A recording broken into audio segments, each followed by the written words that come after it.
Bienvenidas y bienvenidos a Bajo el Tejo, un espacio para sembrar comunidad y explorar formas de disfrutar una vida buena para todas las personas.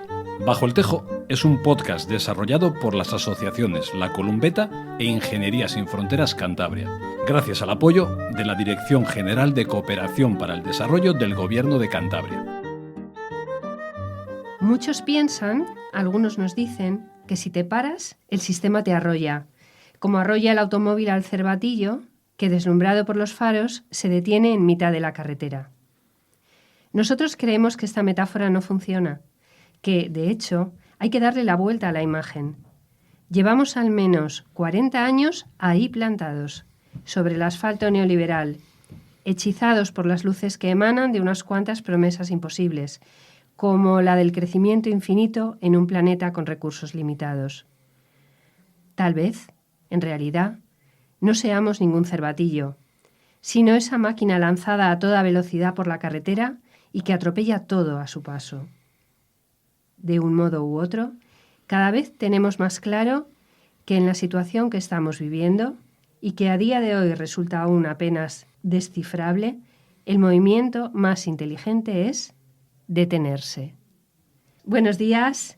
El texto que hemos leído es de la editorial Errata Naturae y hoy nos acompaña a Alberto y a mí, Rubén Hernández. Hola. Hola, Rubén. Alma mater de Errata Naturae, que en latín significa el error de la naturaleza, ¿no? Sí, eso es. Cuéntanos qué sois esta hermosa anomalía en el paisaje editorial. Pues mira, esto que significa el nombre, una errata naturae en la naturaleza es cuando la naturaleza comete un error. Es decir, como por ejemplo cuando sale un corderito con dos cabezas. Uh-huh. Las madres en la naturaleza que tienen esos corderitos suelen dejarlos morir porque no son funcionales, porque probablemente tienen menos posibilidades de supervivencia.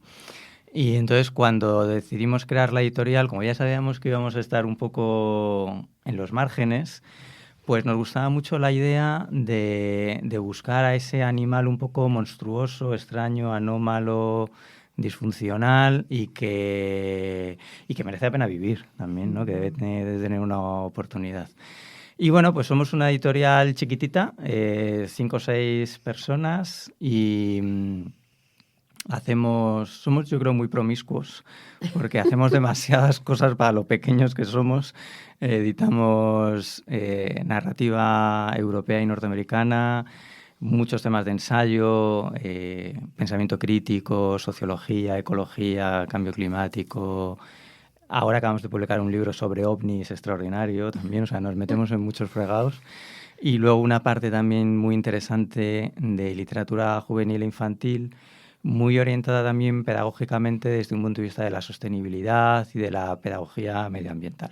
Una de las cosas que me ha llamado bastante la atención, la verdad, agradeciendo un texto que me pasó hace unos días Carmen, es que decidisteis, tras la pandemia, el dejar de publicar por un tiempo.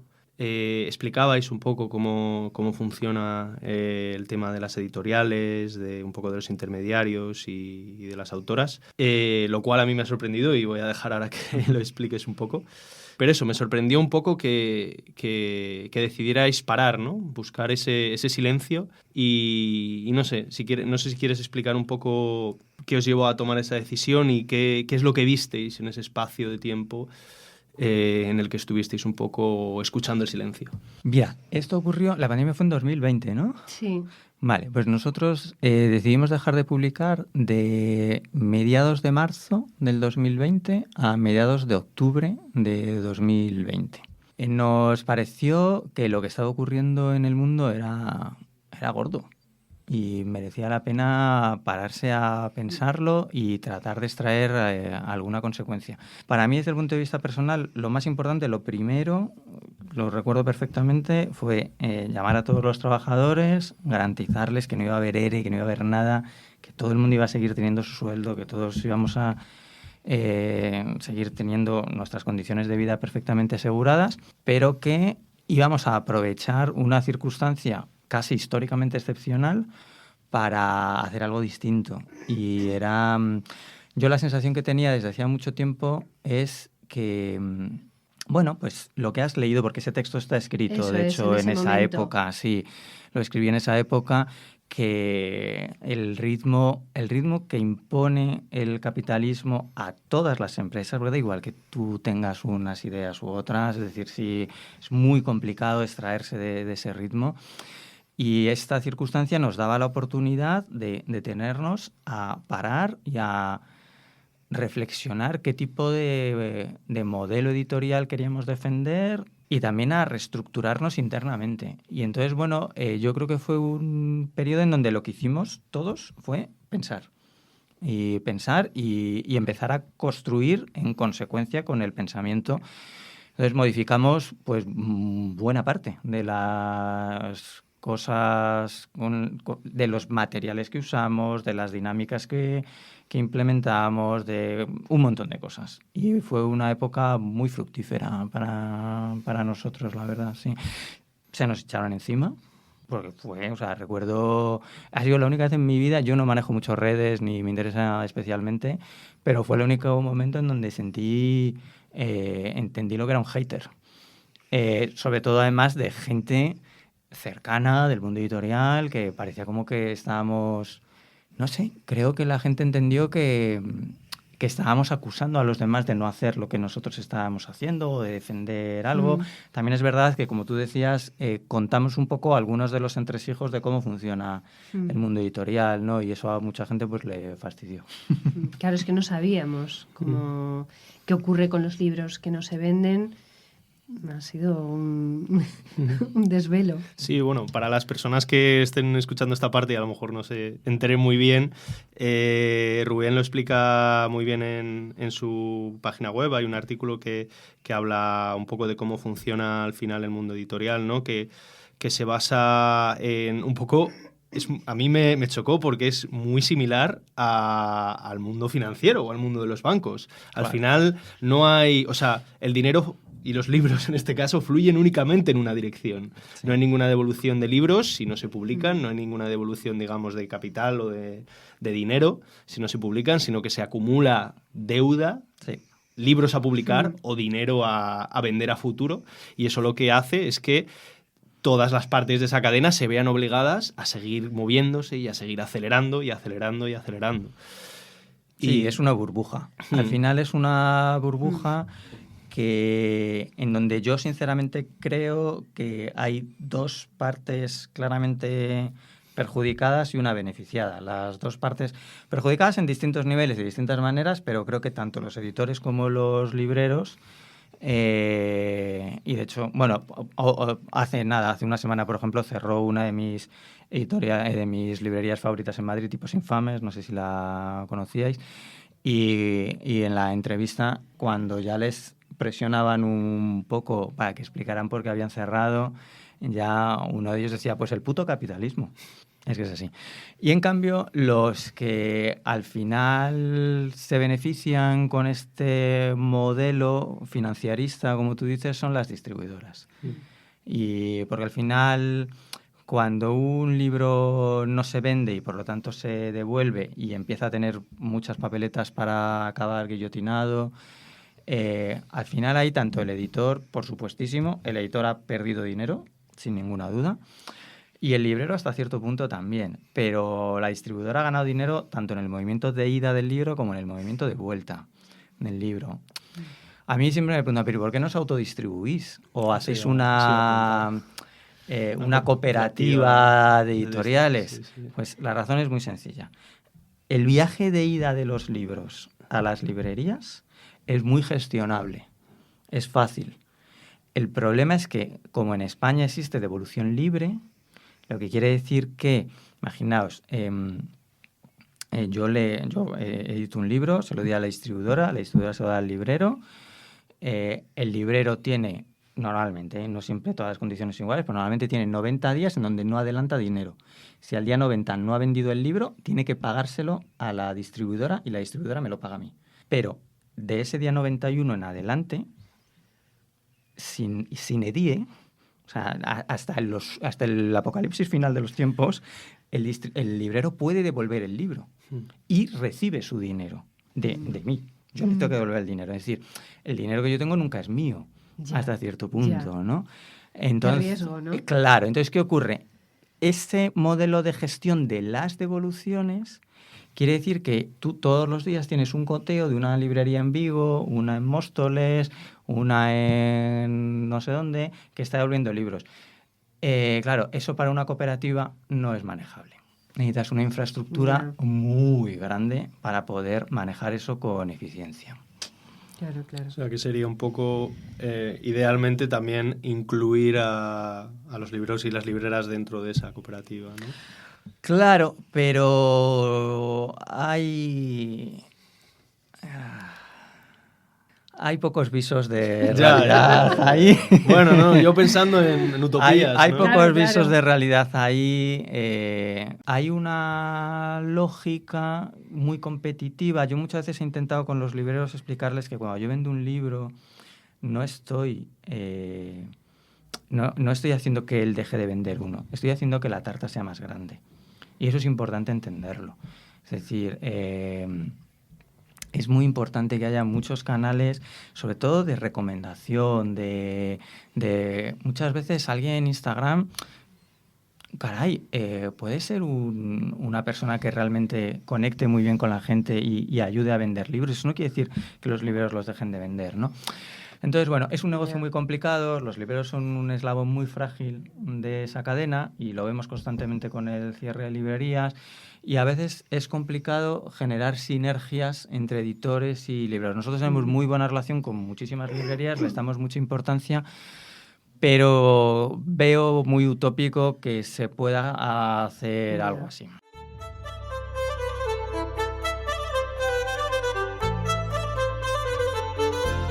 Rubén, hemos visto que en vuestros libros aparece siempre 100% sostenible, 100% responsables, 100% comprometidos.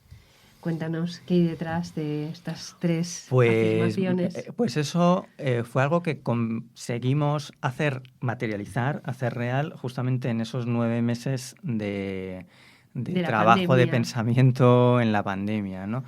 Entonces, ahí conseguimos por fin tener el tiempo suficiente como para poder investigar, valorar y llevar a la práctica toda una cadena. Entonces, ¿qué es lo que ocurre? Nosotros usamos, por ejemplo, desde entonces y en adelante, un papel que es el que tiene un 75% menos de emisiones que el papel medio que se fabrica en España y un 50% menos que el papel medio que se usa en Europa. Es un papel muy caro, pero creemos que merece la pena. Paradójicamente, para que os deis cuenta, este papel encargamos fabricaciones directas nosotros a una fábrica en Suecia. Pero incluido el transporte en trenes porque el 80% del recorrido lo hacen trenes, sigue teniendo menos emisiones que los papeles fabricados en las papeleras locales en España. Toda la energía, por ejemplo, que utilizamos es, por supuesto, energía limpia, renovable, y además lo hacemos a través de una cooperativa que nosotros somos miembros de esa cooperativa y, por lo tanto, la misma energía que financiamos para crear es la que luego utilizamos y la que sobra pues se revende en el mercado. Por ejemplo, también decidimos eliminar el plástico de los libros, que esto parece una tontería, pero claro, es que no nos damos cuenta, el 90% de los libros llevan un plastificado exterior, exacto.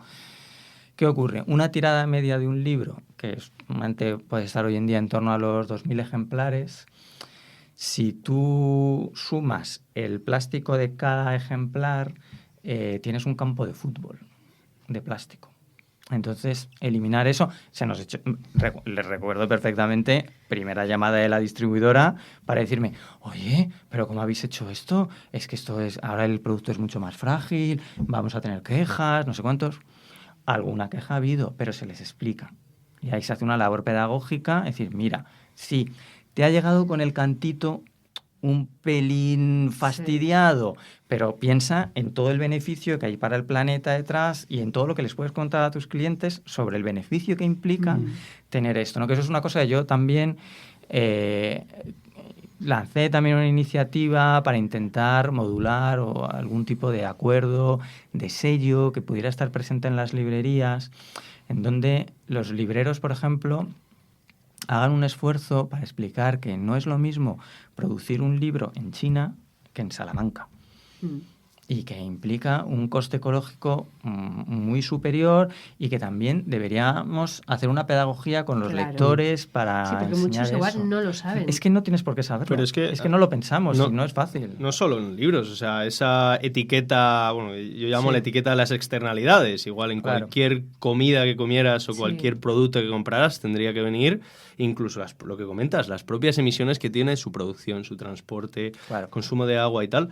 Algún día conseguiremos que eso esté y cambiar. Y eso cambiaría tanto las cosas. Sí, nosotros eso en los libros, en la primera página de cada libro, pues aquí aparece todo eso. Trabajamos también únicamente con banca ética. Explicamos también el transporte que depende de nosotros, que es muy poco. Trabajamos con una empresa. Digo que es muy poco porque el 95% del transporte de nuestros libros es la distribuidora. Nosotros, pero bueno, el que depende de nosotros lo hacemos con una compañía que no es perfecto ni mucho menos, pero bueno, tiene una flota de coches eléctricos la más amplia. Y bueno, intentamos, incluso en las decisiones más pequeñas, en la compra de material de oficina, pues porque vamos a comprar bolis y podemos usar lápices. Nos da gusto, ¿eh? O sea, coges el libro, Rubén, lo abres y empiezas a ver que lo que has comprado contribuye a todo, desde eliminar los materiales de origen fósil hasta lo que has comentado, el desplazamiento, el agua, el papel. Sí, es complicado, es complicado llevarlo a término y antes cuando te comentaba, por ejemplo, el tema de las dificultades que a veces tenemos con algunas reimpresiones, claro, nuestros libros son mucho más caros de producir y en cambio el precio está bastante cercano a la media de editoriales independientes, incluso por debajo de muchas, ¿no? Por encima de las producciones masivas de los grandes grupos de producción, Penguin Random House o Planeta, que producen en general de otras maneras, ¿no? Pero bueno, intentamos hacer un esfuerzo por ser sostenibles para el planeta y para nosotros mismos. Qué bueno, qué bueno. Bueno, no lo hemos dicho al principio, pero estáis en el Valle del Pas, estáis aquí, trabajáis en un territorio rural y nos gustaría saber qué le aporta, qué plus tiene trabajar desde el territorio rural con los criterios que nos has comentado antes. Nosotros preguntamos a todos los invitados del podcast a qué contribuye, a qué necesidades contribuye esto que estáis haciendo desde Rata Naturae. Pues yo creo que sobre todo a tener una conciencia muy clara de lo que estás haciendo. Es decir, por ejemplo, ayer a las 11 de la mañana yo estaba editando y vino Kiki, que es mi vecino de arriba, que vino para dos cosas. Primero, para ver qué tal estaba Poppy, que es una oveja que ha pedido que me la quede yo para no revenderla mal y no sé qué, y está con mis ovejas y está a ver si se adecúa un poco porque no la están tratando muy bien, están en los días de marcar la territorialidad, las jerarquías y demás. Y además también venía para ver si le podía, que no le funcionaba ahí en el WhatsApp, que lo que ocurría es que no lo tenía actualizado la aplicación. Entonces, eso te permite tomar conciencia real de cómo funcionan las cosas cuando tú publicas, como nosotros, muchos libros sobre naturaleza, sobre sostenibilidad, sobre tal, pues entiendes que la sostenibilidad está aquí. Entender cómo funciona un territorio, cómo funciona la marginalidad de determinados territorios, porque al final son territorios marginales en muchos sentidos, cómo funciona de verdad la naturaleza y está realmente conectado. Yo estoy trabajando y me salgo un rato y empiezo a escuchar el paisaje sonoro del lugar en el que vivo y eso me permite entender verdaderamente, cuando luego vuelvo otra vez adentro a seguir editando, por qué estoy editando lo que estoy editando, ¿no? Entonces yo creo que eso es muy importante. Para nosotros siempre una de los leitmotiv ha sido el llevar a la práctica el pensamiento y adecuar que haya una coherencia entre lo que pensamos y lo que hacemos. Yo creo que, bueno, seguro que ya lo hacéis, ¿no? Pero tengo a veces la impresión de que hacen falta dentro del mundo de la sostenibilidad o la transición ecosocial hace falta poner en el centro ese tipo de perspectivas que, como has comentado, están un poco en los márgenes, ¿no? Hacen falta gente que hable de cómo choca, ¿no? las narrativas de sostenibilidad o medioambientales y tal con las realidades rurales. Y cómo se puede reintegrar, ¿no? Hay muchos filósofos como Adrián Almazán que hablan de que otro tipo de ruralidad es posible sin ser una gentrificación de la ruralidad, ¿no? Uh-huh. Pero bueno, creo que es interesante hablar de eso y editar de eso. Entonces, vosotras estoy seguro que trabajáis en esa línea, ¿no? Claro, pero vamos a ser sinceros, ¿eh? Ojo, yo no creo que se pueda llevar una editorial solo afincada en el Valle del Pas. Nosotros tenemos una oficina en Madrid. Porque eso hace falta. Claro, porque los criterios que impone el sistema son extremadamente centralistas. Entonces, las dinámicas y los ritmos de producción son muy distintos en Madrid que en el Valle del Pas. Y sería muy difícil llevarlo desde aquí, al menos al nivel al que nosotros queremos hacerlo. Como digo al nivel al que queremos hacerlo, ¿a qué me refiero? A que el libro de Rata que sale esta semana, en 4 o 5 días está distribuido en toda España. Eso no se puede hacer desde aquí. Y hay que decirlo también, porque es parte de la realidad y de la lucha también. Es decir, de intentar ser conscientes de que hay muchos antagonismos y muchas contradicciones que están por resolver.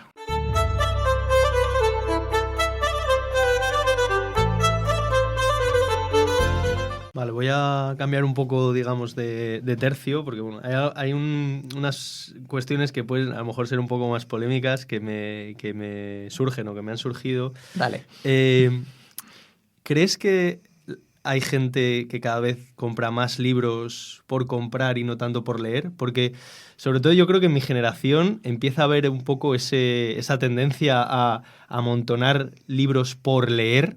Uh-huh. Tener como 12, 15 libros que uno ha comprado porque pues, le han parecido atractivos, o sea, por pura curiosidad intelectual, pero al final estamos acostumbrados a ver un reel de 30 segundos, no a emplear 10, 12, 20 horas en leer un libro. Entonces te lees la contraportada, lees un par de páginas, bueno, ya me lo leeré, y lo dejas ahí. Y eso se va acumulando y al final yo entiendo que es importante, la lectura es fundamental para un poco para el desarrollo personal y el aprendizaje, ¿no? Pero ¿hasta qué punto hemos pasado un poco de que los libros sean fuente de entendimiento a que sean fuente de puro entretenimiento, ¿no? Por llamarlo de alguna forma. Los libros son mercancía. Y no nos podemos olvidar que son mercancía y están, por lo tanto, sujetos y expuestos a los criterios básicos del sistema capitalista que recibe la mercancía. Yo no creo que nuestros lectores sean ese perfil. No es el feedback que yo recibo. Ahora bien, estoy convencido que el criterio de compra que tú acabas de describir, que lo aplicaríamos con mucha facilidad, por ejemplo, a la ropa, ¿no? A ropa un poco que... Una camiseta por 10 euros en el H&M, pues venga, me la compro, que así... ¿Que se aplican a los libros? Seguro que se aplican. Quiero pensar que... Vamos a pensar una cosa, para que también los que nos escuchan tengan esto claro. El 75% de los libros... En España se editan más o menos, unos 100.000 títulos al año. Qué barbaridad. Es una barbaridad. Sí, ¿no? Incomprensible. De esos 100.000 títulos al año, el 75%, 3 de cada 4 títulos, los edita un gran grupo, que básicamente son 2-3 grupos en España. Es decir, que hay, en última instancia, 2-3 personas, 2-3 consejos de administración que deciden lo que se edita de esos 100.000 libros. Qué fuerte. Ahí se edita muchísima mierda. O sea, muchísima mierda que se edita jugando un poco en plan casino, pues venga, lo saco a ver si funciona y tal, reduciendo mucho los costos y poniendo muchas fichas en la ruleta para ver si alguno de los autores tal. Y se promocionan también, pues, de maneras muy parecidas a como promocionas un yogur o otra cosa. Dentro de ese modelo de promoción es muy fácil sugerir un modelo de compra, como tú dices, un poco compulsivo y tal. Sí, pero quiero pensar que los que no editamos así tenemos un perfil también de lectores más adecuado a lo que intentamos promover. Yo lo que siento, comparando el entretenimiento con el entendimiento, es que cuando lees, tú puedes pararte, tú puedes escribir al margen, tú interactúas de alguna forma con el texto. Y eso, cuando estás entretenido, por ejemplo, con los audiovisuales, no te pasa así. No, tú no paras a ver si... No reflexionas, Sí. no... Leer es otra cosa, ¿no? Nos da otra posibilidad de entender. Sí, yo también lo creo. Pero también creo, además, que hay una tendencia creciente a que esto que tú describas sea cada vez más y más y más y más. Es decir, yo hace muy poco me enteré que esto suena un poco a estar un poco desconectado de la realidad, pero es que yo de verdad que no lo sabía, que ahora hay mucha gente joven, voy a decir que yo tengo 40 y muchos, que ve las series o los documentales o tal A 1.5. a 1.5, O 2. ¿no? ¿Sí? Sí. Yo no sabía tampoco. Y flipen. O sea, flipen. Sí. ¿Sabes? Porque me pareció muy sintomático. Totalmente. Pues hay una cosa peor, que se puso de moda, no sé si lo conoces, hace un par de años, aplicaciones que te resumían un libro en 2 minutos. Para que puedas hablar de él con alguien. No, porque Madre es por eso un poco el no sé si es postureo o qué es, pero el hecho es como el autoengaño de que has aprendido una cosa nueva porque has leído muchos libros en muy poco tiempo. Entonces te sientes productivo, te sientes eficiente y además sientes que estás aprendiendo cosas.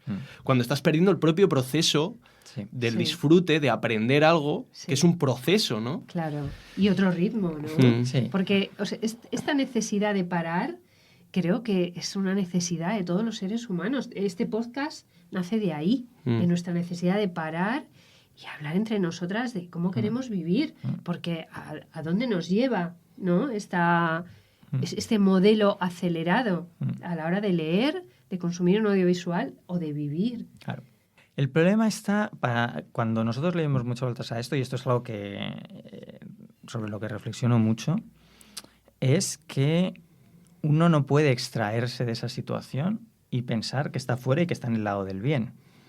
Es decir, nosotros, por ejemplo, antes de la pandemia estábamos publicando en el entorno de los 37 libros al año. A través también de ese proceso de reflexión y de implementar una serie de estructuras y de cuestiones que no merece la pena ahora alargarse en eso, conseguimos llegar a reducir la producción y a dejarla en unos 32 libros al año. 32 libros al año, en este país que en julio y agosto no se publica o casi no se publica, y en diciembre tampoco, que apenas hay ni siquiera servicio de distribución, es un libro a la semana. Sí. No podemos sobrevivir produciendo menos. Ya. Es decir, este proyecto Ya. del que vivimos 5 personas aproximadamente hoy, 5 personas y colaboradores externos, no podríamos sobrevivir produciendo menos. Y ojo, producimos en unos límites en donde si un año la cagas, porque de repente hay algún libro que era una apuesta importante y te sale mal, o 2 o 3 libros seguidos que no has acertado con el tema, o las pasas canutas. Entonces, ¿qué es lo que ocurre? Es lo que decían los chicos de la librería Tipos Infames, ¿por qué habéis cerrado? Por el puto capitalismo. Porque es que todos somos de alguna manera miembros del sistema capitalista y si quieres aportar algo dentro del sistema y proponer a la gente... Yo, por ejemplo, siempre que me planteo si contratar los derechos de un libro o no, siempre pienso, este libro, de alguna manera, en algún aspecto, tiene posibilidades de cambiarle la vida a alguien. Cuando digo cambiarle a alguien la vida, no quiero decir de arriba a abajo, pero de repente que te lleve a pensar tu cuerpo de otra manera, a pensar tu relación con el poder de otra manera, a pensar tu relación con el territorio de otra manera, ¿no? Que algo cambia, ¿no? Y de eso que cambia y a partir de ahí ya las cosas las piensas de otra manera en relación con eso. Pero si lo tiene, lo contrato. Si no, no lo contrato.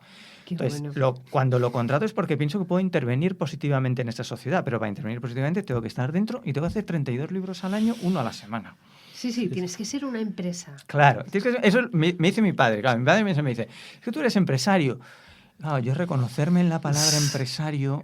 Bueno, cuesta cambiar el mucho. sistema, Cambiar el sistema Sí, desde lo sé. dentro al final. Lo sé, pero es muy complicado porque al final, claro, es muy difícil equilibrar las cosas con ciertas palabras. También creo que eso, que tenemos demonizadas algunas palabras y algunos términos, o sea, que bueno. Sí, y que es legítimo tener una actividad Eso económica. es, o sea, pero ser claro, empresario es completamente legítimo si lo haces de esta forma. Sí, Claro, sí, o sea- pero que no dejas de... Es decir, no dejas de vivir en contradicciones. Es decir, por por supuesto. ejemplo, Sí. yo, por mi formación ideológica, para mí tener asalariados es muy difícil. Intento dar las mejores condiciones, intento saltarme los convenios hacia arriba siempre que es posible, intento hacer las cosas bien, pero sigue siendo trabajo asalariado. Estás dentro de ese Claro, juego. estás dentro. Estás dentro, pero a la vez estás procurando Que tu cambie el trabajo- juego y que cambien un Eso poco las es, reglas. Eso sí. es.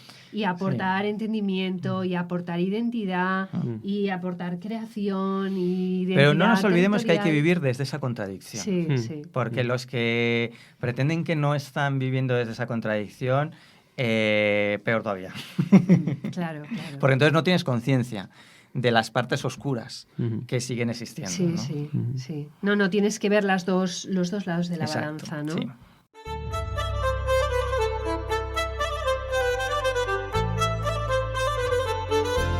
Recomiéndanos un libro para parar y para que algo nos haga... Bueno, pues mira, para parar, justamente, este que os he traído, que publicamos hace poco y que ha sido además una sorpresa por la extraordinariamente buena acogida que ha tenido, desde un bosque lejano, de Theodor Kaczynski. Yo no sé si recordáis a Kaczynski. Kaczynski fue una bomber.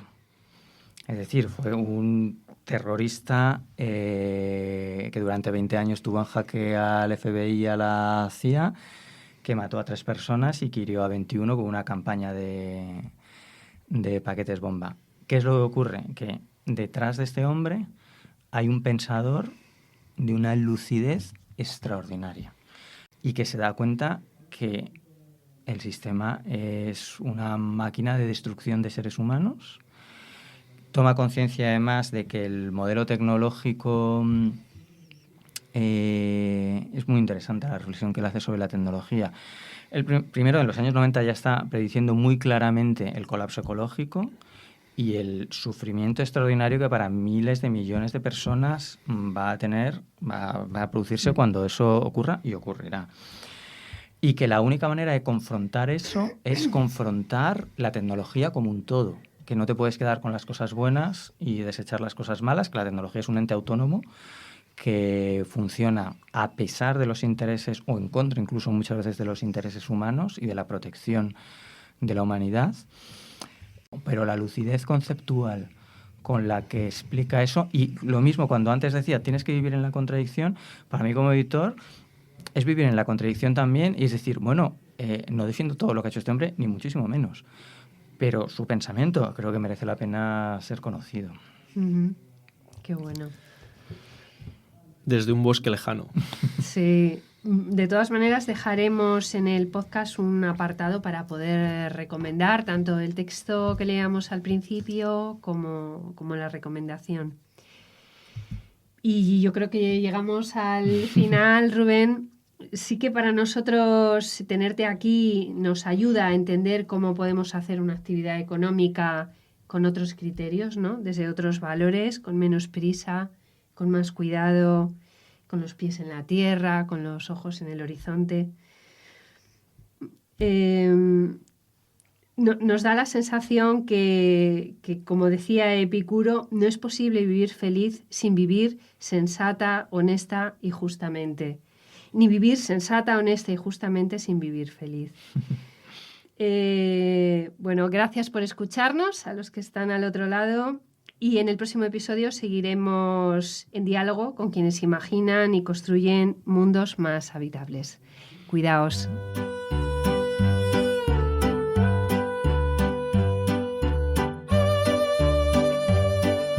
Bajo el Tejo es un podcast desarrollado por las asociaciones La Columbeta e Ingeniería Sin Fronteras Cantabria, gracias al apoyo de la Dirección General de Cooperación para el Desarrollo del Gobierno de Cantabria.